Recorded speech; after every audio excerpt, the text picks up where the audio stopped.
పద్దెనిమిది పడిమెట్ల పైకెక్కి గుడికేగు భక్తులకు ఎదురొచ్చే బంగారు స్వామి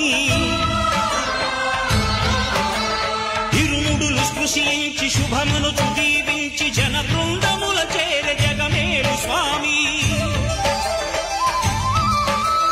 తన భక్తులనరించు తప్పులకు తడబడి ఒక పక్క ఒరిగెన ఓంకారమూర్తి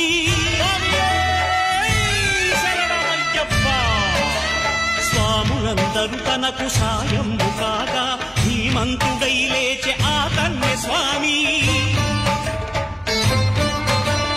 పట్టబంధము వీడి భక్తతతికై